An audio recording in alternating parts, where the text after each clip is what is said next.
Kita akan teruskan kisah sementara saya nantikan panggilan anda. Yang ini kiriman daripada pendengar kita. Daripada Wak Ju, katanya Wak Ju, Assalamualaikum KC. Waalaikumsalam warahmatullahi taala wabarakatuh.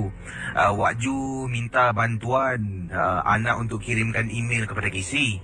Ini berkenaan dengan sebuah rumah yang Wak Ju ada, iaitu di seberang tambak. Rumah kampung Wak Ju terletak di kawasan Pontian, iaitu di Johor. Pengalaman tentang rumah tu, sebenarnya rumah tu adalah milik kakak Wak Ju. Dan pada ketika itu kita sering ulang-alik dari Singapura ke rumah di Pontian. Sebabnya kakak ni hidup kesorangan bersendirian. Suaminya pada ketika itu baru sahaja meninggal dunia. Oleh kerana Wak Ju ada rumah di Singapura, ada anak-anak untuk dibesarkan dan dijaga, makin kurang dan jaranglah pulang ke rumah, iaitu yang terletak sebuah rumah kampung di kawasan Pontian di Johor. Pengalaman yang Wak Ju nak ceritakan ni, ini apabila Wak Ju ke sana bersama dengan suami 2 orang.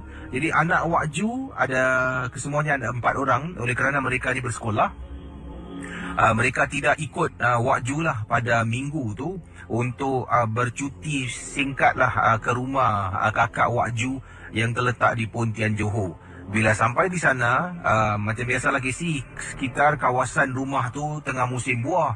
Jadi ada buah rambutan, ada juga buah-buahan yang lain lah, yang Wak Ju dengan suami duduk mengunyah dari pagi sampailah ke malam.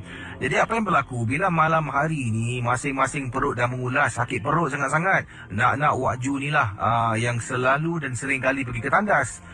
Pergi tandas mula waktu maghrib tu dah pergi masuk tandas. Tandas pada masa tu rumah lama KC.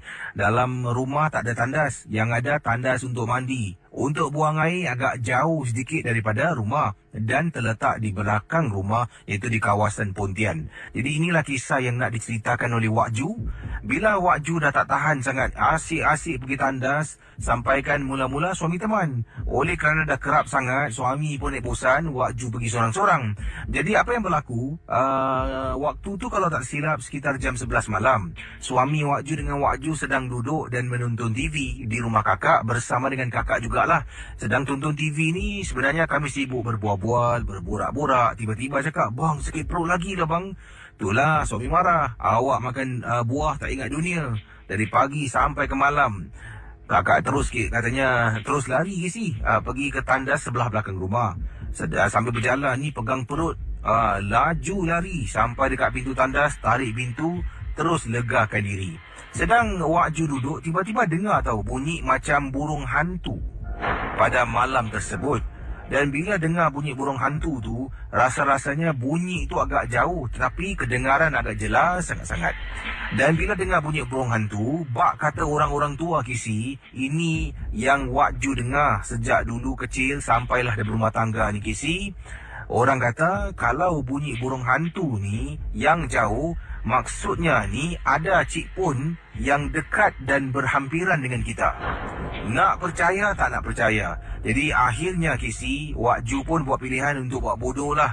Sebabnya perut tengah betul-betul mengulas. Selepas selesai dah bersihkan diri, keluar daripada tandas, tolak saja pintu, nampak halaman kampung yang gelap. Gelap gelita. Cahaya yang ada hanyalah cahaya depan pintu, iaitu pintu dapur rumah kakak Wak Ju. Bila jalan nak pergi ke pintu dapur, terperasan pula dekat sebelah kanan ada deretan pokok-pokok pisang yang ada dah berbuah KC. Ada siap dengan jantungnya sekali. Di celah-celah pokok tu terlihat macam kelibat ada makhluk berbungkus seperti makhluk pocong. Memang jelas, dengan jelas nampak benda tu berdiri. Pendengar Ria 897, Wak Ju terperanjat bila lihat makhluk pocong tu lah berdiri betul-betul di celah-celah salah satu pohon pisang di sebelah kanan. Dan pohon pisang tu milik jiran sebelah rumah. Masuk dalam KC dengan segera tutup pintu, terus lari duduk di depan. Suami tanya, "Kenapa dengan awak?" Kakak pun ceritakan pada suami dengan pada kakak lah, beritahu apa yang kakak nampak. Kakak Wak Ju katakan, "Oh, yang tu bukan pocong. Ya, katanya yang itu memang digantung kain tu. Dia ikat, ada kala ikat tandan-tandan pisang tu supaya ia tidak diserang oleh serangga."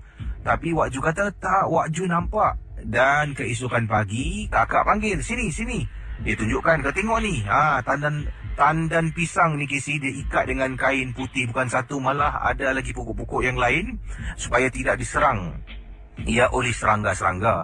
Tapi Wak Ju yakin Casey, bila nampak tu macam susuk tubuh berdiri, sama seperti makhluk pocong sedang berdiri tegak. Itulah yang buat Wak Ju takut sangat-sangat. Terima kasih dan selamat tengah malam. Pendengar 897 FM, berhati-hati katanya di sini bila kita keluar seorang diri. Ini kiriman daripada Faisal. Faisal berkongsi peristiwa yang tak dapat dilupakan, pengalaman yang menakutkan sangat-sangat. Katanya ini bukan terjadi pada saya, ini terjadi kepada abang saudara saya. Abang saudara saya ni dia kaki pancing, gila pancing, hantu pancing. Betul Casey. 24 jam kalau tengok Facebook dia, tak habis-habis dia akan muat naikkan gambar dia memancing. Memancing dengan kawan, memancing naik bot, memancing luar negeri, pancing seorang diri. Dia memang, saya rasa kalau dia nak cari pasangan kekasih pun, pasangan kekasih harus sedikit sebanyak meminati juga hobi memancing. Kalau tidak masalah. Hihihi, katanya ketawa Tapi secara jujurnya, abang saudara saya memang kaki pancing. Jadi pada satu hari, abang saudara saya ni telah pun pergi memancing di Pulau Ubin, seorang diri. Kejadian ini berlaku pada tahun 2005. Kejadian ini berlaku pada tahun 2008. 2008. Dan pada tahun 2005 pernah juga perkara yang sama berlaku. 2008 yang terkini dan yang paling dahsyat terkena pada abang saudara saya. Dia memancing dekat Pulau Ubin. Dia memancing ada kalanya dengan kawan seorang diri. Ketika yang ini berlaku, dia pergi seorang diri memancing semalaman di Pulau Ubin seorang diri, tak ada kawan. Dia balik macam biasa. Malam-malam hari mula dia kata sakit belakang. Dan ibunya iaitu makcik saya akan urutlah badan, urut. Dan ibu nasihatlah, kau ni suka sangat memancing, janganlah pergi pancing lagi, rehat dulu, rehatkan badan. Kadang-kadang pergi seorang tak bagus tau. Alah, hobi mak memancing, kan best, seronok daripada orang buat kerja tak senonoh. Itulah jawab yang diberikan oleh abang saudara saya. Jadi katanya di sini, lama-kelamaan abang saudara saya ni jalan. Bila dia jalan ni, badannya agak bungkuk. Makin lama makin bungkuk, katanya sakit belakang. Yang hairan bila jumpa doktor, pergi scan, doktor scan belakang, tidak ada apa-apa pun yang berlaku terhadap belakang abang saudara saya. Jadi dia jalan makin lama makin bungkuk, sampai kan cara dia bergerak tu dah seperti sama dengan seorang lelaki tua. Macam seorang datuk yang jalan bungkuk, macam itulah. Dan akhirnya makcik saya minta bantuan saya untuk carikan pakar perubatan. Dan saya pun mendapatkan bantuan seorang pakar perubatan. Saya dengan abang saudara saya, dengan makcik saya, dengan mak saya telah pun pergi jumpa dengan pakar ni. Pakar ni berubat, mula-mula bertanya dengan abang saya, tanya dengan ibunya. Mereka bertukar informasi tentang keadaan abang saya dahulu. Dan akhirnya setelah pakar tu mulakan sesi rawatan pada waktu itu, saya ada di sana. Pakar tu mula membaca beberapa surah. Jadi anda bayangkan mendengar Ria 897. Bila pakar tu baca surah yang pertama, tiba-tiba abang saudara saya kepalanya tiling ke kanan. Kepalanya dia tiling ke kanan. Kemudian kepalanya bergoyang-goyang beberapa minit selepas pakar itu membaca. Dia goyang-goyang. Kemudian ibu saya, makcik saya dengan saya perhatikan pakar itu terus membaca lagi. Dan abang saya tiba-tiba bercakap dengan nada suara seperti seorang lelaki tua. Hei, apa kau nak? Kau nak apa dengan aku? Pakar terus baca dan baca dan baca. Hei, tolonglah jangan baca. Kau ni. Hei. Pakar tu berhenti. Oh, engkau rupanya dekat dalam badan. Ingatkan tak ada apa-apa. Ada penghuni rupanya. Kenapa kau datang dalam badan dia? Hah? Siapa suruh kau masuk? Kau diam. Kau tak ada kena-mengena dengan hal ni. Dia selalu datang tempat aku seorang-seorang. Waktu maghrib pun dia sibuk memancing. Jadi, aku ikut dia. Aku tak salah. Kenapa kau nak halang aku? Siapa kau? Seperti yang kau tahu, tempat kau bukan dalam tubuh dia. Tempat kau adalah di api neraka. Lebih baik kau keluar daripada tubuh budak ni.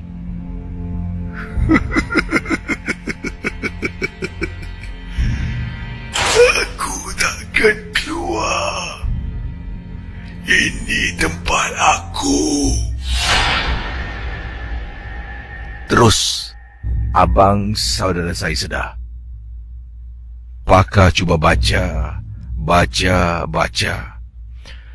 Tiba-tiba, mata abang saudara saya dari hitam menjadi putih. Pakar berhenti membaca. Abang saudara saya di belakangnya ditepuk 3 kali. Baru matanya turun kembali, nampak hitam. Kata pakar ni, saya akan cuba.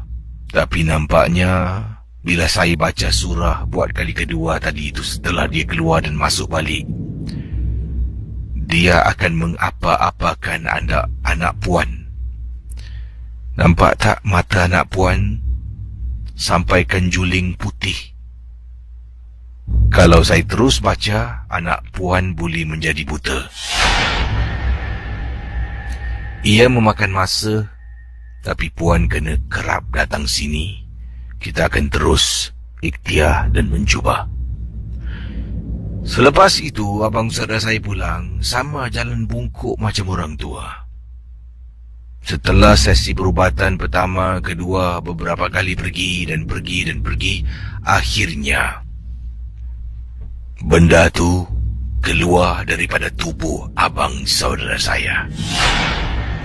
Bayangkan isi, dalam tubuhnya ada orang tua. Kenapa? Sebab dia pancing tak kira waktu. Maghrib pun dia pancing. Dekat gelap, dekat sunyi, dekat terpencil, tepi sungai, tepi laut, dia tetap memancing, kadang-kadang dengan kawan, kadang-kadang seorang diri. Terima kasih dan selamat tengah malam. Hello dia. Assalamualaikum. Waalaikumsalam. Siapa tu? Boleh sambung dengan Abang Kisi? Ya, saya bercakap sekarang. Abang Kisi, Ya, saya. nak cerita pengalaman saya. Ini berlaku di mana ni? Siapa bercakap ni? Di rumah saya ni luar hall sana. Siapa bercakap ni? Ni Rafi. Cik Rafi, silakan. Saya nak cerita pengalaman saya yang masa yang nampak lembaga di luar hall saya. Dia tengah serik dengan satu mayat Mayat tu busuk sekali. Saya aneh tau, saya tak pernah nampak ni benda lembaga ni ada kat depan koridor saya tu. Antara orang hantar ke atau tak tahu benda ni alih-alih menyelema kat koridor saya tu. Diserik mayat tu sampai saya keluar pintu. Saya tanya, asal bau ni macam satu bangkai ni kat depan pintu saya. Saya tanya, selalu busuk Kali lembaga ni pula, lembaga dia kali hitam. Yang mayat pula perut pecah, muka pecah. Dalam family saya semua tak nampak, saya seorang nampak. Itu macam pelik, bau satu macam, bau macam orang bilang kubur berbau. Tak tahu antara siapa yang hantar lah, tapi saya nampak betul-betul kat koridor tu. Saya keluar dia, saya kejar, saya baca tu itu kursi. Sampai kat ujung lift tu dia lari Bilang dengan isteri. Itulah pengalaman saya lah. Terima kasih. Terima kasih kembali Ini diceritakan oleh Encik Muhammad Yasin. Katanya, saya bertugas sebagai seorang pengawal keselamatan di salah sebuah bangunan di Singapura. Waktu kejadian yang menyeramkan ini berlaku, hujan lebat sangat-sangat dan anjing melalak daripada mana saya duduk ni dalam guard house. Kedengaran anjing melalak sayu bunyinya dan menakutkan saya. Yang saya hairan, waktu hujan mana ada burung. Selepas bunyi nyalakan anjing, tiba-tiba terdengar bunyi burung hantu kisi. Bunyi burung hantu yang kedengaran agak jauh sangat. Saya seorang diri pada malam itu. Rakan yang setugas dengan saya tidak dapat hadir kerana cuti sakit. Dan nasib baiklah tempat yang saya bertugas ini tidak perlu buat sembarang clocking. Hanya perlu duduk dekat guard room, iaitu di depan pintu gerbang masuk dekat tempat yang saya jaga. Jadi pada hari yang sama, waktu hujan yang sedang lebat turun ni, tiba-tiba saya baru terperasan di pintu hadapan berdirinya seorang makcik, Kisi. Katanya makcik ni berdiri agak dah lama, Kisi. Saya baru ternampak daripada tingkap. Saya pun bangun, ambil payung nak keluar nak tanya makcik ni apa urusannya datang malam-malam tempat ni. Saya ambil payung, saya buka pintu guard house, saya pusing buka payung, depan pintu gerbang nak keluar masuk ni, makcik tadi hilang entah ke mana. Saya rasa pelik pula dan rasa takut pun ada. Mata saya mula tengok kiri kanan. Saya masuk balik, simpan payung, duduk. Beberapa jam kemudian, 1 jam lebih kalau tak silap saya, katanya, saya ternampak orang yang sama berdiri depan guard house. Saya ambil lagi payung. Saya keluar. Tiba-tiba bila pusing, dia hilang. Mustahil makcik tersebut boleh lari dalam hujan yang licin begitu pantas sembunyikan diri. Saya mula rasa takut dan saya mula lafazkan yang sering orang cakap. Tolonglah, jangan kacau aku. Aku tak kacau kau. Tolonglah. Kemudian saya laungkan, Allahu Akbar. Saya kata, 3 kali saya sebut. Masuk balik dalam tu, saya duduk diam-diam. Sampailah ke pagi, dah gangguan setakat itu saja. Saya bersyukur sangat-sangat. Bila saya ceritakan pada teman yang cuti sakit, dia menceritakan saya, sebab dia cuti sakit, dia terkena gangguan yang sama seperti saya. Itu dia kisah daripada abang kita. Jadi bayangkanlah, sebab temannya cuti sakit dalam kiriman email ini, dia terkena gangguan sama macam saya pada malam itulah. Dan dia cuti, dia jumpa doktor minta cuti selama 2 hari. Dia cuma beri alasan yang dia sakit kaki. Padahal bukan, dia nak cuti 2 hari itu sebab dia takut perkara yang sama berulang. Jadi waktu dia terkena gangguan tersebut tu, saya memang tidak bertugas. Saya ambil cuti peribadilah. Jadi bila waktu saya tidak ada, dia seorang diri, dia terkena gangguan. Bila saya seorang diri, dia sedang cuti sakit selama 2 hari, saya pula yang terkena. Jadi itulah peristiwa pengalaman yang diceritakan dalam rancangan MJ12. Baik saudara, terima kasih bagi anda yang setia. Banyak pengalaman kisah misteri yang saya ketengahkan pada malam ini. Harap anda semua terhibur dengan kisah-kisah yang diketengahkan. Saya akan kembali sebentar nanti. Anda jangan ke mana-mana. 669-11897. Hello, selamat tengah malam. Assalamualaikum. Waalaikumsalam warahmatullahi wabarakatuh. Siapa bercakap ni? Ella Kisi. Ella. Dan Ella ada pengalaman tentang apa, Ella? Daripada Kampung Ella, Negeri Sembilan. Di mana Negeri Sembilan? Ya. Oh, anda ingin ketengahkan pengalaman di Negeri Sembilan ni tahun bila berlaku ni? Tahun 2005 kot. Anda balik kampung dan apakah kisahnya? Balik kampung holiday. Silakan. Okey. Dah start dah kasi Boleh, silakan. Okey. Itu jam Ella sebulan duduk kampung. Pasal cuti sekolah. Dan lepas tu Ella bangun tidur lah. Ella tak buka lampu lah. Dan dalam gelap lah kisi kan. Then after that ialah nak pergi beli air tu lah. Dan dalam beli air tu macam terdengar lah, biasalah kampung-kampung kan, dalam hutan. Dan sekali ialah dengar lah macam bunyi itu, kita tahu kan, macam pis-pis gitu. Then ialah buat bodoh je lah, ialah baca. Aku datang lagi. Habis tu lepas tu ialah ke bilik. Habis mak ialah cakap, Abang tu macam ketakutan. Ialah cakap tak ada apa-apa lah. Sampai ialah yang muka pucat. Terus ialah Abang tu tidur. Ialah baring. Dan ialah terus baca-baca. Sampai dah besok lagi, sampai subuh. Itu je lah Casey. Jadi anda dapat tenangkan diri anda tu sampailah ke pagi sampai pagi, subuh, solat, dah aman sikit. Terima kasih Ella. Assalamualaikum. Waalaikumsalam warahmatullahi taala wabarakatuh. Silakan 66911897. Okey saudara, berikut ini kisah dari Yan. Katanya beliau pernah menjadi saksi salah satu di salah satu sesi perubatan, dan apa yang berlaku, beliau menemani seorang kenalan pergi berubat. Jadi bila sampai di sana, dipendekkan cerita, katanya Yan, beliau terkejut dengan apa yang dilakukan dan juga yang bakal dialami. Kisah dari Yan akan saya sentuh sebentar nanti. Tapi kalau ada mungkin mempunyai kisah pengalaman misteri, boleh hubungi saya. Ini daripada Eva. Eva berkongsi, selamat tengah malam KC dan juga pendengar MJ12. Nama saya Eva. Saya nak ketengahkan satu peristiwa yang mana ini adalah satu kejadian yang berlaku di rumah lama saya. Mohon maaf cakap KC. Sebelum ni saya nak beritahu dahulu, saya tidak melakukan kewajipan sebagai seorang Muslim.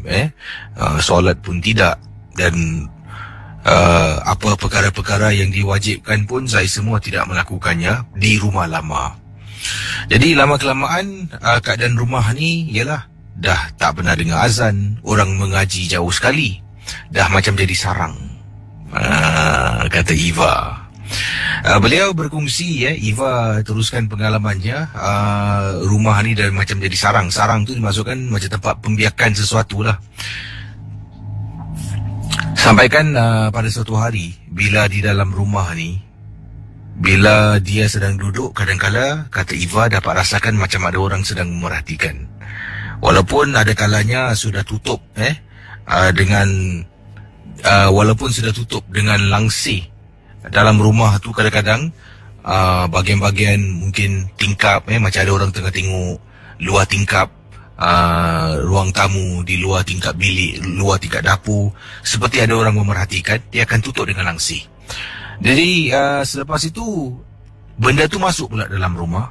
Kemudian akan ternampak-nampak seperti macam ada kelibat orang dalam rumah saya, kata Eva. Saya dengan suami memang tidaklah melakukan tanggungjawab kita. Agak kesal tentang perbuatan. Tapi anda bayangkan, dipendekkan cerita, dalam rumah tu pada satu hari ini saya dengan suami telah pun pergi bercuti ke satu tempat ni lah. Dan bila kami pergi cuti ke tempat ni, kami pulang ke Singapura, ada sesuatu mengikuti kami pulang. Dan benda tu duduk dalam rumah sampaikan mengganggu ketenteraman yang saya dengan suami miliki. Malam-malam hari KC, saya dengan suami tengah tidur dalam rumah kami. Pada waktu malam tu terdengar bunyi loceng kaki. Macam orang pakai gelang kaki ada loceng, macam itulah bunyinya berjalan. Dia jalan tu macam kakinya dihentak-hentak beberapa kali. Saya tak pasti, katanya apakah mungkin alamat gangguan yang berlaku dalam rumah yang pertama kami. Kemudian disusuli pula dengan waktu-waktu kalau saya sedang menonton TV, nanti saya akan dengar kadang-kadang suami saya macam panggil saya tu. Suami suka duduk dalam study room. Nanti dia seringkali akan panggil saya untuk buatkan dia kopi lah, buatkan dia tu lah, nak makan lah. Tengah duduk saya menonton TV, saya dengar dengan jelas ada orang panggil nama, dan itu adalah suami lah. Saya pun bangun daripada ruang tamu tu, pergi ke, katanya di sini dari ruang tamu sedang menonton TV, dia terus masuk ke bilik yang mana suami sedang bermain komputer. Jadi bila saya masuk bilik itu, saya cakap, "Ya bang, abang panggil saya." Suami saya terus story dengan selambarnya mengatakan, "Belum masa pula saya panggil awak." Tadi abang panggil nama saya je. Tak adalah, saya panggil buat apa ni telanjur awak dekat sini, buatkan saya air sekali lah. Kata tak panggil, lepas tu suruh buat air Jadi saya pun pergi dapur, sedang bancuh minuman untuk suami. Saya terperasan suami saya pula berada dekat depan, dekat sofa sedang duduk tonton TV. Jadi tengah kacau air ni, tengah kacau, tengok, suami aku, "Bang, tak main game lagi? Channel jangan tukar saya nak tengok cerita ni Saya cakap dengan suami macam kasih amaran. Sebab suami dah tak main game, suami duduk dekat depan, sedang menonton TV dan saya cakap, "Bang, tak main game. Channel jangan tukar Saya nak tengok cerita ni Saya pun bancuh, jalan. Bila saya keluar dari dapur, bilik yang pertama saya akan nampak adalah study room, yang mana suami saya berada di dalam sedang bermain game. Saya terperanjat, saya toleh tengok depan, di ruang tamu di sofa rumah saya, tidak ada sesiapa pun yang sedang duduk. Saya angkat minuman suami, masuk dalam study room. "Nah abang, minuman abang." "Terima kasih Bang, tadi abang ada tak keluar duduk kat luar sekejap?" Suami saya pun tengok saya, "Awak ni dah kenapa ni? Mula-mula awak cakap dengan saya panggil awak. Saya tak panggil. Kemudian awak cakap saya duduk depan, Pak. Orang tengah sibuk main game ni." Suami saya kata pada saya. Saya percaya kata suami saya, Tapi bayangkan, benda ni berterusan, berlarutan, semakin lama semakin teruk. Semakin saya dah tak boleh tahan. Dan akhirnya kami berjumpa dengan seseorang, dan nasihat orang tu senang je. Baca dalam rumah. Dia tanya, "Korang dua ni solat tak?" Saya terdiam, suami pun terdiam. Tak apalah. Kalau tak, buatlah. Belum lagi terlambat. Selagi boleh bernafas, buatlah. Tak kisah. Kadang-kadang dah nak mati ni, tiba-tiba boleh solat. Dosa semua diampunkan. Jadi buat. Saya dengan suami pun mulalah perlahan-lahan melakukan solat dalam rumah. Tapi bila kami buat solat dalam rumah yang lama ni, gangguan masih tetap ada. Ia memakan masa yang lama. Akhirnya kami berpindah ke tempat yang baru, dan kami mengutamakan kewajipan kami sebagai tiang dalam rumah, pendinding dalam rumah kami. Kalau tidak, kemana kita pergi, dia akan ikut. Sebab dia tahu rumah kami boleh mereka membiak. Akan saya ketengahkan sedikit saja. Ini merupakan rakaman yang dilakukan. Rakamannya tidaklah begitu panjang, tetapi yang ringkas saja tentang perbualan telefon. Jika seseorang ini sedang bercakap dengan suaminya. Beliau berada di rumah, dan ini adalah rakaman yang telah pun dirakamkan oleh suaminya ketika dia menelefon rumah. Bayangkan, panggilan tidak dijawab oleh isteri, tetapi suami terdengar sesuatu. Dengan segera suami merakamkan rakaman ataupun bunyi tersebut melalui telefon Nokia yang dimilikinya. Kita dengar sedikit saja sedutan apa yang dapat suami rakamkan. Inilah dia.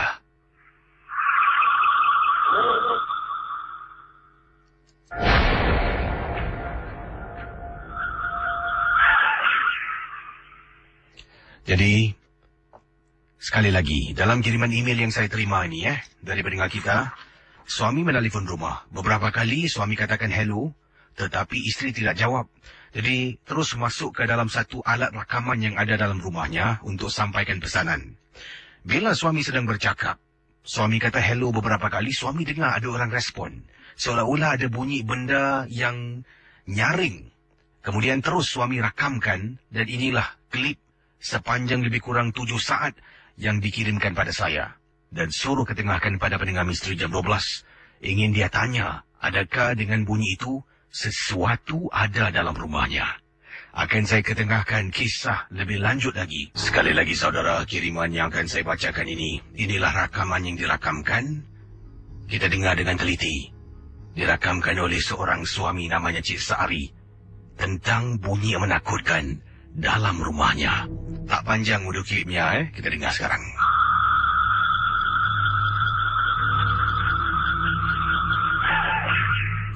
Jadi itulah bunyi yang dikatakan oleh Cik Sari yang menghantui beliau. Kiriman email yang kedua dari orang yang sama. Katanya Cik Sari, Assalamualaikum Kisi, Waalaikumsalam. Kisi masih ingat lagi tak saya mengirimkan Kisi rakaman audio yang saya rakamkan melalui telefon saya di rumah saya 2 hari lepas? Dan inilah kisah selanjutnya yang ingin saya ceritakan.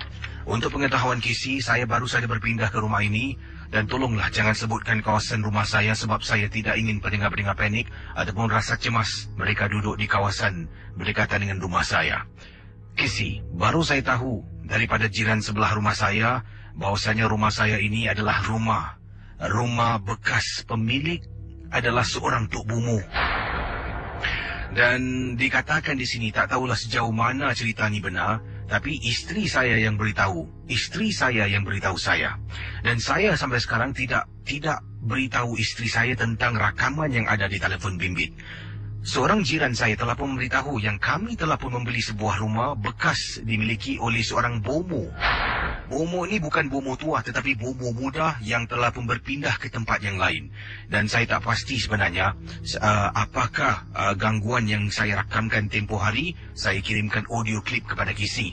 Dan Kisi, sejauh ini tidak ada apa-apa yang gangguan yang lebih dahsyat daripada rakaman yang saya buat.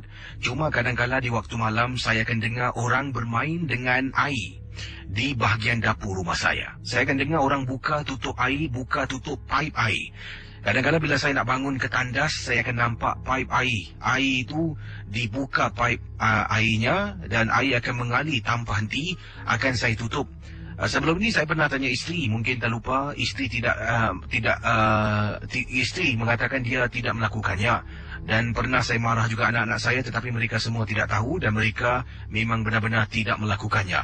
Jadi benda inilah bermain dengan air, mati dan dihidupkan, dimatikan paipnya, buka tutup lah kata Encik Sari. Dan saya telah pun berjumpa dengan seseorang, iaitu yang direkomendasikan oleh kawan saya, dan pakar itu hanya akan datang ke rumah saya pada hari Sabtu ini. Dan kalau apa jua berita akan saya beritahu Kisi, dan bolehlah Kisi beritahu para pendengar yang lain. Dan saya ingin pendengar-pendengar mendoakanlah apa jua yang saya kongsi. Semoga mendoakan rumah saya tidak ada apa-apa gangguan yang lebih dahsyat, hanya benda-benda gangguan-gangguan biasa saja. Terima kasih dari Sari yang berkongsi pengalaman ataupun kisahnya berkaitan dengan rumah baru dalam rancangan Misteri Jam 12. Saudara, kita kalau ada kalanya masuk tandas, saya yakin ramai menggunakan tandas awam. Ada kalanya tandas awam ni akan, ada lukisan-lukisan abstrak yang dilukiskan pada tembok tandas, kadang-kadang dekat pintu tandas. Kiriman ini datangnya daripada pendengar yang ingin dikenali sebagai namanya mana ni Black kata Black. Assalamualaikum Kisi. Waalaikumsalam. Saya pendengar daripada Malaysia. Saya adalah peminat rancangan MJ12. Nama saya Black dan Black menceritakan di sini pengalaman beliau. Katanya waktu tu masih muda remaja lah. Sekarang ni dah berumah tangga Kisi. Oh ya ke? Saya masuk tandas awam. Kemudian sedang saya nak keluar tandas awam tu, saya tak nampak dekat pintu. Nak berkenalan dengan gadis cantik manis. Dia letak namanya dan letak nombor telefon. Alah, tak apalah, kita cubalah Kisi mana tahu nombor tu betul-betul kan. Dululah masa muda remaja, saya pun ambil nombor tu dan kemudian saya simpanlah. Waktu tu belum ada handphone lagi Kisi. Zaman-zaman dulu kan. Apa yang saya buat, saya carilah telefon, public phone lah, telefon untuk digunakan. Jumpa telefon tu, saya pun letaklah duit shilling masuk dalam tu. Saya tekan nombor, tekan. Pertama kali saya tekan, tak dapat. Saya cuba lagi tekan nombor tu. Akhirnya ada berdering. Beberapa kali berdering. Kemudian selepas tu dia terus mati dan masuk ke voicemail. Kalau zaman dulu Kisi, waktu saya zaman remaja, voicemail ni antara benda yang paling penting sangat-sangat. Semua orang ada voicemail. Nanti sebelum ada voicemail, kita boleh rakamkan message pendek ataupun hanya sebut nama kita. Misal kata, Amy. Tut. Nanti kita kena tinggalkan message. Ataupun kita boleh katakan, hai, apa khabar semua? Sorry tak dapat jawab panggilan, tengah sibuk tinggalkan mesej selepas ni Tut. Jadi ada pilihan. Yang saya terperanjat sangat-sangat, telefon berdering, kemudian dia masuk voicemail. Voicemailnya kata di sini, aku wanita yang mati diperkosa. Engkau telah pun aku pilih. Nanti malam aku datang. Nanti malam aku datang. Nanti malam aku datang. Kemudian bunyi tut, suruh tinggalkan pesanan. Saya punyalah takut, Casey. Pada waktu tu terus letak telefon.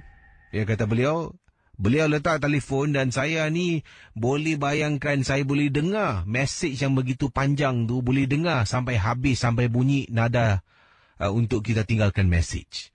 Selepas tu saya berdiri dekat telefon, betul punya menyesal kenapa saya ambil nombor dekat belakang pintu tu. Casey, mungkin main-main orang sengaja nak takut-takutkan. Dipendekkan cerita, malam pun tiba. Anda bayangkan pendengar Ria 897 FM. Balik rumah. Waktu tu tinggal kampung, Casey. Balik rumah, sampai rumah, masuk dalam rumah, kemudian terus pergi dapur. Balik dah malam, lapar pula. Yelah, dulu nak makan luar pun tak ada duit. Jadi tengok dapur, mak ada tinggalkan nasi goreng dengan telur, Casey. Wah, Alhamdulillah, rezeki ni. Saya pun apa lagi, cuci tangan, ambil air, letak tuang air, makan nasi goreng dengan telur. Tengah makan, kunyah-kunyah dekat bahagian belakang rumah dapur saya. Tiba-tiba saya dengar bunyi.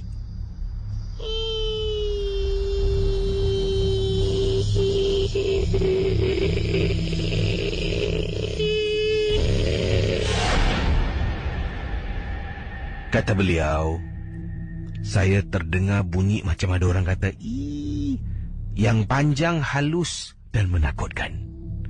Tengah makan ni, sampai tak sempat nak telan, terbatuk saya dibuatnya. Saya toleh, tengok belakang, tengok kiri. Bila tengok sebelah kanan, alamak, tingkap dapur tak tutup. Kenapa pula? Takut, Casey. Angkat pinggan, angkat minuman saya, jalan. Masuk bilik, makan dalam bilik, Casey.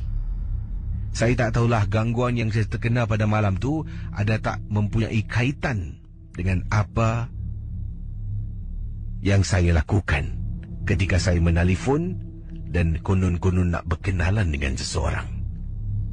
Terima kasih.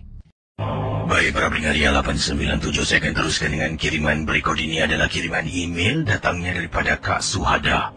Kata Kak Suhada, apa khabar Casey dan Assalamualaikum. Waalaikumsalam warahmatullahi ta'ala wabarakatuh, Kak Suhada.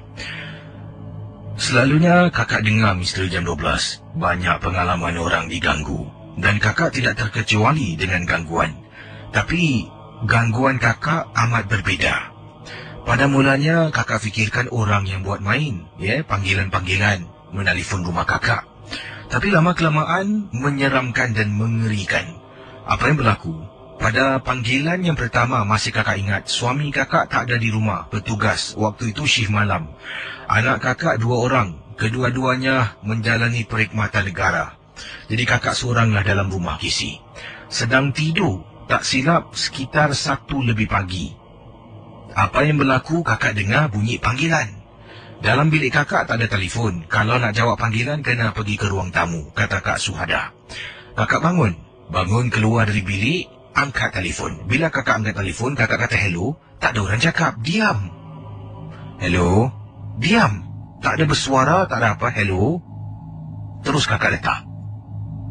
Masuk bilik balik. Kemudian bunyi lagi. Kakak keluar lagi. Hello, diam. Ini ada dialog yang ditulis oleh Kak Suhada. Hello? Jangan main-main Hello? Hello? Kakak letak lagi. Kemudian nak masuk bilik, bunyi, kakak tak kuasa nak angkat telefon. Bila baring masih lagi berbunyi bising. Jadi apa buat?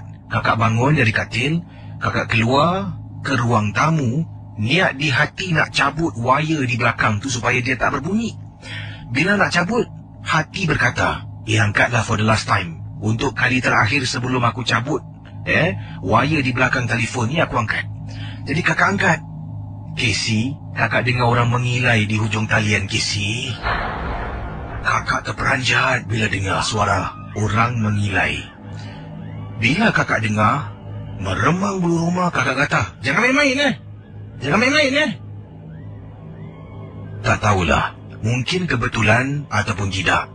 Tapi, pintu bilik kakak terus tutup dengan kuatnya macam ada orang hempas pintu bilik. Kakak letak telefon, cabut wire belakang. Meremang bulu rumah Casey. Mulut komat kamit istighfar. Ingat Tuhan aja tahu. Masuk dalam bilik pelan-pelan. Baring atas katil. Baru kakak nak lelapkan mata, kata Kak Suhada, telefon rumah berbunyi lagi.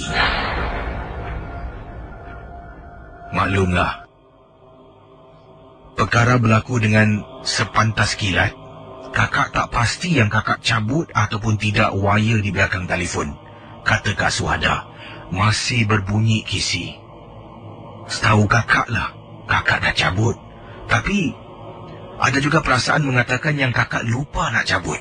Cabut talian wire di belakang telefon. Kakak tidur sampailah ke pagi. Nak telefon suami tak boleh. Suami kalau dah masuk dalam lab tak boleh bawa handphone. Anak-anak pula NS sedang tidur, kakak tak nak ganggu, takut tak boleh bangun pagi. Jadi terpaksa pendam perasaan takut Casey. Bila pagi kakak nak solat subuh, dalam telekung teringat sebelum kakak dirikan solat. Nak periksa telefon tu kakak cabut atau tidak sebab semalam berdering. Kakak tengok telefon dalam rumah, wirenya tercabut. Kalau wire tercabut, macam mana telefon kakak boleh berdering? Kakak solat subuh, kemudian kakak berdoa dengan Allah. Minta perlindungan, bantuan malaikat-malaikatnya. Setelah malam pertama kena gangguan, dah tak ada okey. Bila suami kerja malam aja, rumah tak ada orang, panggilan menakutkan mula datang. Kakak pernah bilang suami. Suami kata mungkin cross line, mungkin agaknya orang tersalah telefon, orang nak main-main kacau awak. Jangan fikir bukan-bukan. Tapi Casey yang merana kakak seorang yang kena jawab. Casey nak tahu tak? Kakak masih ingat sebelum kakak jawab panggilan yang terakhir, kakak nak kirimkan email ini, ada panggilan yang terakhir ketika itulah. Pukul 1.20 pagi. Bila bangun dengan bunyi telefon, jantung berdegap-degup. Kakak tak ada handphone. Jadi fikirkan anak atau suami yang telefon. Sebab dah sekian lama bunyi itu dah berhenti. Gangguan dah tak ada. Kemudian datang balik kakak tak perasan. Kata Kak Suhada. Pergi ke depan, jawab, hello? Hello? Casey. Kakak dengar suara, bunyi macam noise. Katanya macam bunyi pasir lah, berpasir. Dalam bunyi berpasir, kalau kakak dengar betul-betul, aku ada dalam bilik kau. Inilah kisahnya dalam rancangan Misteri Jam 12. Baik pendengar Ria 897. Pengalaman selanjutnya ini adalah satu kisah yang dikirimkan oleh seorang, saya rasa anak lah. Katanya tak dengar kata-kata ibu. Dan ini yang dikatakan di sinilah. Saya ni kadang-kadang ada kalanya keluar dan balik pada waktu maghrib. Jadi bila balik waktu maghrib, ibu saya selalu marah. Katanya, kau ni keluar merayap sampai maghrib. Kau tahu tak, maghrib ni waktu hantu-hantu ni berkeliaran. Diikut kau balik, masuk dalam rumah aku, tahu pun nanti kau. Dan saya akan menjawab balik pada ibu saya. Saya kata, bu ni meripik lah. Mana ada hantu? Memanglah ada, dalam dunia ni ada jin. Hantu tak ada. Konon-konon saya ni pandai lah Casey. Jadi saya pun macam biasalah, seperti hari-hari sesudahnya. Bila balik tu mandi, makan, dan kemudian bila balik lambat lagi kena beli teh dengan ibu saya lah. Sampai pada satu hari saya balik waktu maghrib. Kalau tak silap saya, sekitar 7 suku malam. Rumah saya ni agak jauh sedikit dekat kawasan Teluk Belanga, KC. Saya naik lift. Jadi daripada saya turun, daripada bawah, saya berada di bawah nak naik ke atas ni, dalam perjalanan saya rasakan macam ada sesuatu mengikuri saya pulang. Saya tidak berasa sedap hatilah, katanya rakan kita. Saya pun naik lift sampai rumah saya buka pintu, dan kemudian saya tengok rumah saya ni cuma lampu dapur saja yang menyala lah. Jadi kalau waktu malam macam tu, lampu dapur saja yang menyala, maknanya ibu saya tak ada rumah. Ya, dan ibu saya ni pula kalau dia keluar, dia tak suka beritahu saya. Tahu-tahu nanti tengok rumah kosong, tak ada orang bila saya balik. Jadi saya pun tengok lampu dapur menyala waktu maghrib. Mesti ibu saya keluar lah, masuk dalam, tutup pintu. Kemudian saya pun pergilah ke dapur untuk minum segelas air. Sedang saya minum air, saya dengar tu KC, pintu bilik lah. Waktu tu belum tahu pintu bilik siapa, tapi saya dengar pintu bilik ada orang tutup. Boom. Saya pun minum air. Takkan ibu aku ada kat rumah? Saya pun menjenguk lah. Nampak pintu bilik ibu saya dah tutup. Saya pun pergi depan pintu. Saya ketuk pintu bilik tu beberapa kali. Ibu? Ibu? Ibu? Tak ada orang. Rasa hairan pula. Saya cuba buka pintu tu. Pintu dikunci dari dalam. Ibu? Ibu? Tak ada orang menyaut. Saya pusing KC. Bila pusing, saya baru nak pergi depan ruang tamu, nak hidupkan satu lagi lampu. Ruang tamu saya ada 2 lampu. Satu lampu yang agak malap sedikit, nak terangkan lagi sebab dah takut ni. Baru pusing, benda tu ketuk balik KC dari dalam bilik ibu saya.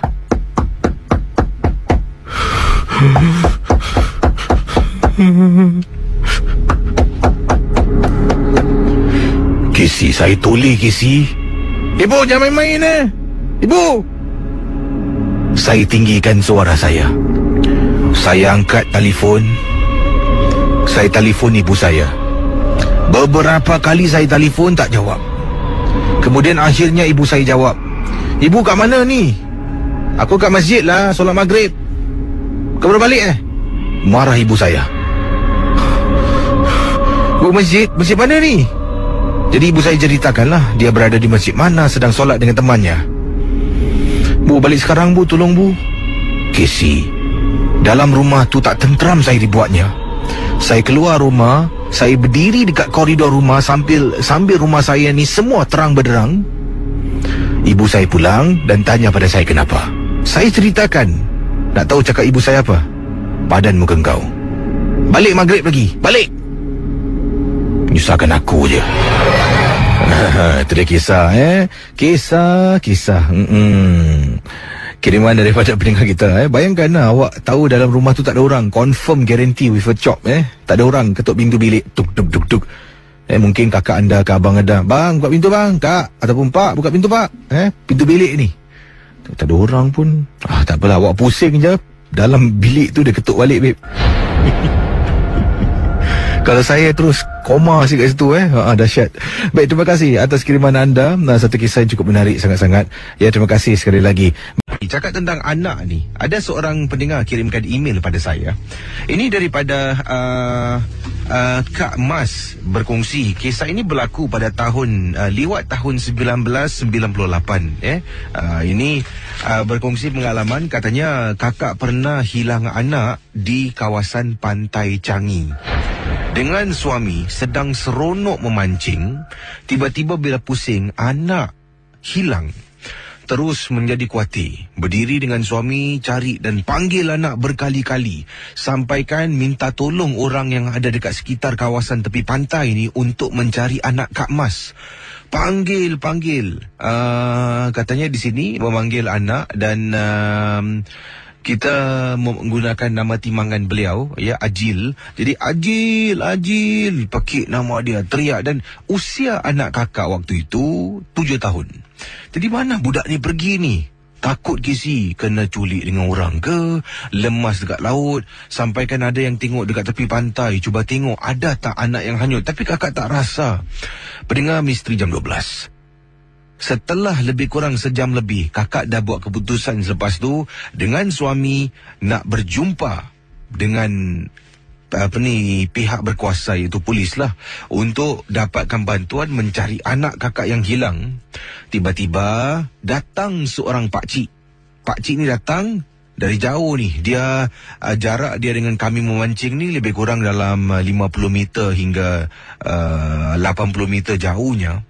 Dia datang pada kami, daripada kakak dengan suami, dan dia tanya, apa masalahnya, boleh saya bantu?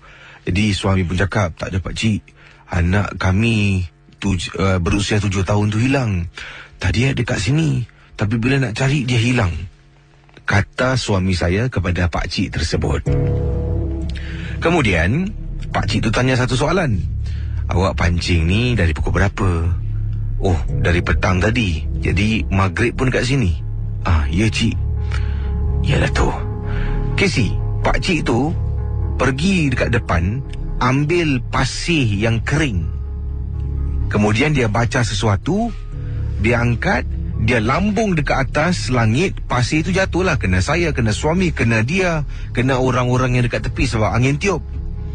Tiba-tiba dia tunjuk, itu anak awak bawa pokok.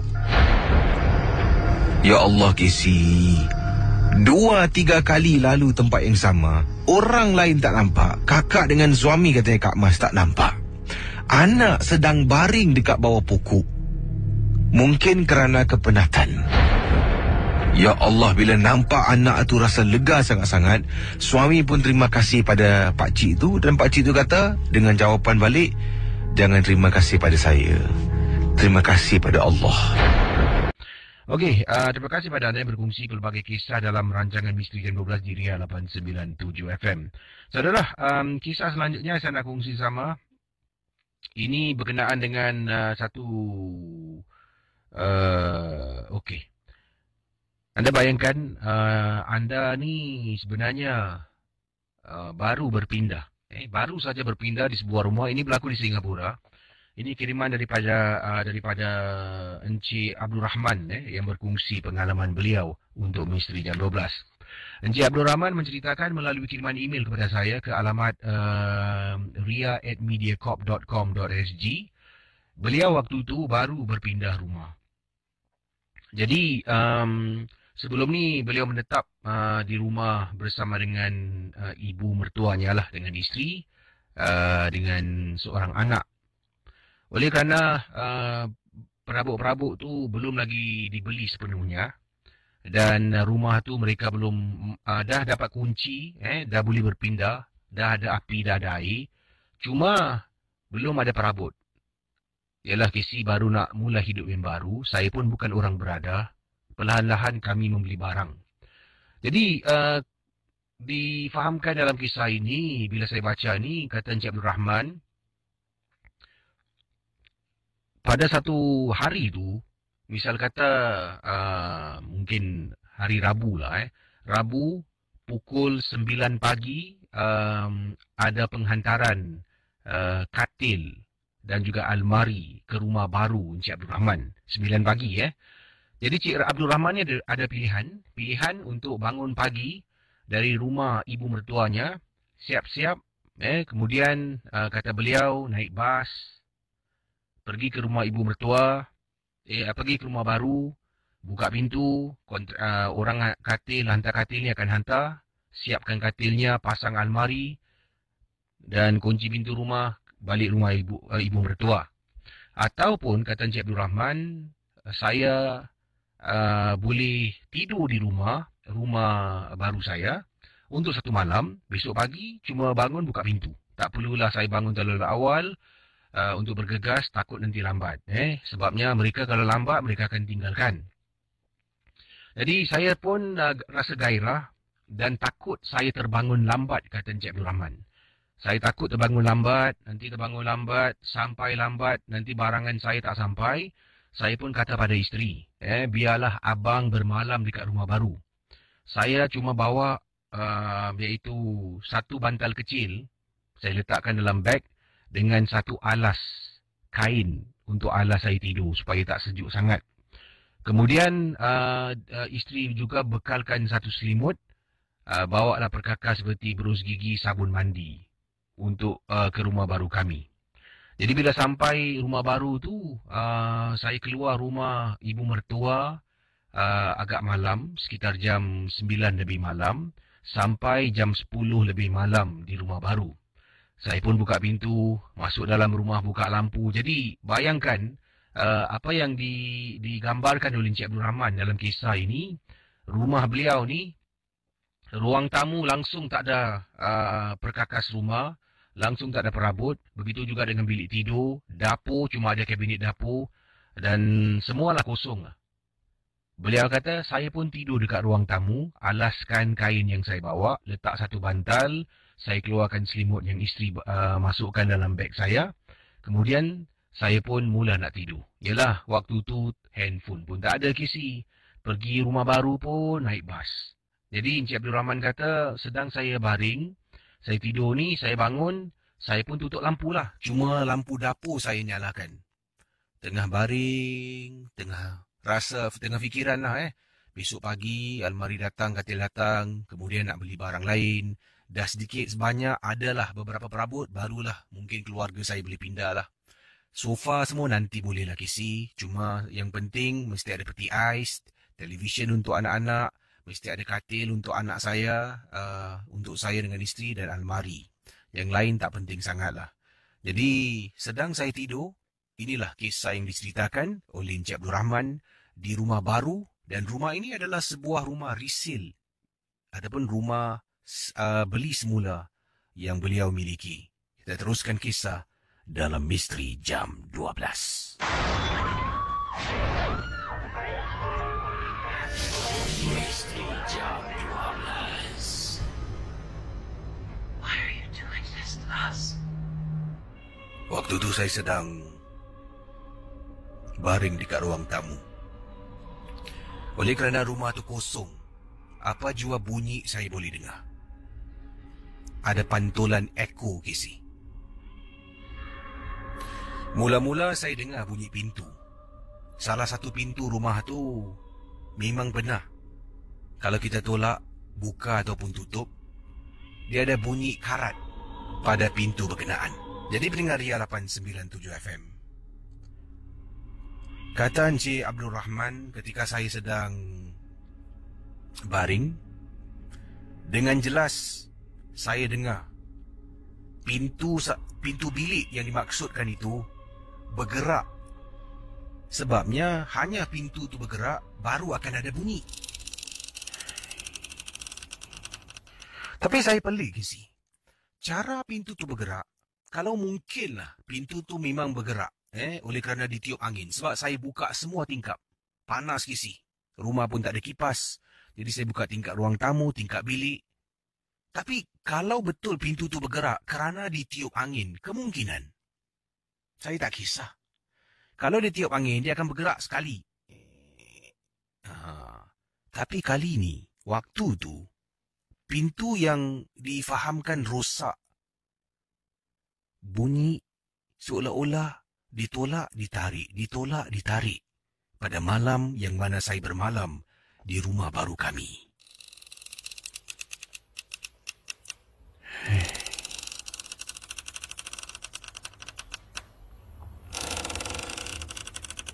Pendengar Ria 897 FM. Hanya ada cahaya pada lampu dapur. Saya bangun. Berjalan menuju ke pintu bilik. Saya tengok tingkap memang saya buka. Saya cuba tolak pintu tu memang berbunyi. Kemudian saya cari apa yang boleh saya cari dalam rumah tu yang boleh saya letak pada pintu supaya pintu tu tak bergerak dan tak berbunyi. Pergi dapur, saya buka almari atas, bahagian bawah almari, dan nampak ada satu tong cat yang kosong. Saya keluarkan tong cat, memang kosong, dah kering. Saya angkat tong cat tu, saya letak pada pintu. Jadi setidak-tidaknya pintu tu kalau ditiup angin dah tak bergerak lagi. Saya pun baring dekat atas lantai. Pendengar Misteri Jam 12, kata Encik Abdul Rahman. Kali ini belum sempat saya lelapkan mata. Ketegeng. Saya bangun, saya nampak Tung Chat bergulik Casey macam ada orang tendang. Astaghfirullahalazim. Saya dah tahu dah. Ada sesuatu yang tak kena dengan rumah ni. Maklumlah, rumah ni pun belum lagi disema. Malam tu juga, saya keluarkan surah Yasin yang saya bawa bersama. Saya duduk dekat ruang tamu. Saya baca Yasin. Tengah baca. Kisi pintu bilik tu bergerak sekali lagi dan tiba-tiba dihempas dengan begitu kuat.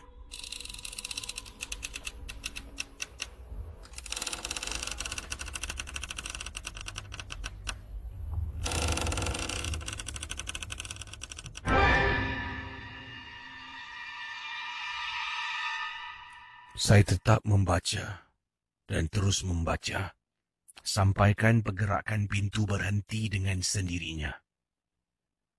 Habis saja saya baca Yasin, keadaan rumah tu macam ada sesuatu yang tak kena. Malam tu tak boleh tidur, Casey. Saya pun takut. Walaupun saya ni seorang lelaki, saya membaca Yasin, saya tetap takut. Saya terpaksa buat perkara berikut ini. Saya bangun, pergi pintu depan, buka pintu depan. Kemudian saya buka lampu. Lampu bilik 1, lampu bilik 2. Rumah tu cuma ada 2 bilik tidur. Kemudian lampu ruang tamu saya matikan sebab kalau terlampau terang pun saya tak boleh tidur. Saya tidur dekat dengan pintu rumah saya.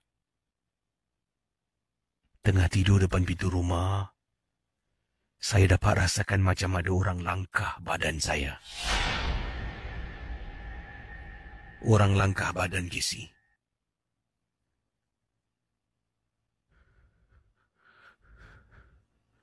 Saya terdiam seketika. Apabila saya bangun, katanya Encik Abdul Rahman, saya nampak lampu bilik semua tutup. Dan di dalam sebuah bilik, iaitu bilik yang saya nak jadikan bilik anak saya, ada perempuan hitam rambut panjang sedang berdiri memerhatikan saya, Casey.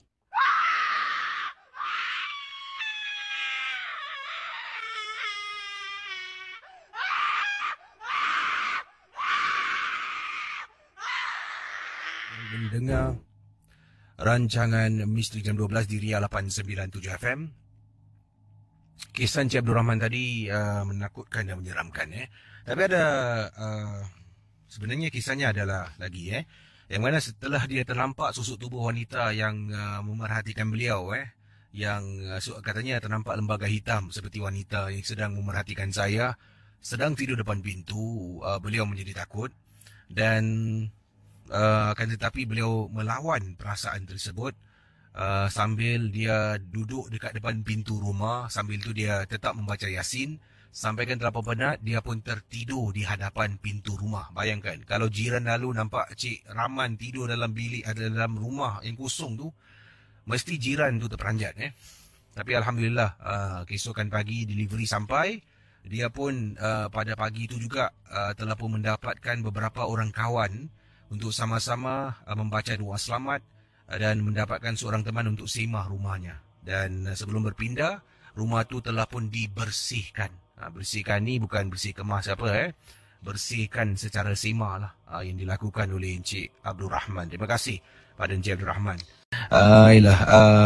Kiriman daripada rakan kita. Ini daripada Nik Salmah. Katanya, Kisi, Assalamualaikum. Waalaikumsalam. Saya Nik Salmah suka dengan B12. Dan tempoh hari saya naik lift nak balik ke rumah. Waktu tu jam 11 malam. Baru balik dengan suami lah. Suami pula sedang tunggu lift, terlupa ambil barang di motosikalnya. Jadi saya pun masuk dalam lift. Kemudian dari jauh nampak budak ni jalan. Saya pun tekan butang lift. Budak ni masuk dengan nenek Kisi. Kalau tak silap budak ni mungkin menengah 1 atau menengah 2. Dan saya kenal dengan budak ni. Nampak-nampak gitu je lah. Saya tahu dia tinggal tingkat 5. Saya pun tekan tingkat 5. Dia tengok saya, dia senyum. Dia kata, terima kasih cik. Sama-sama. Saya pun tekan tingkat saya tingkat 10. Suami suruh naik dululah. Jadi dalam perjalanan naik atas, saya berbual dengan dia dari mana. Dan budak cakap lah, oh tadi keluar dengan kawan sekejap. Takkan keluar dengan kawan bawa nenek dia. Jadi saya tengok, wah bagus keluar dengan kawan bawa nenek. Kemudian saya tengok makcik dekat belakang dia ni. Saya senyum. Makcik ni langsung tak senyum dengan saya, Kisi. Mukanya bengis sangat-sangat. Katanya Nik Salma. Jadi budak tu pusing tengok saya lah. Bawa nenek. Taklah, saya keluar seorang je. Oh, keluar seorang. Jadi kemudian saya tengok, mungkin budak ni tak kenal tak makcik kat belakang. Aku ni main sembarang je. Dalam hatilah saya bercakap macam tu. Sampai tingkat 5, budak ni keluar. Memang betul, Kisi. Makcik ni tak ada kena-mengena dengan budak kat depan ni lah.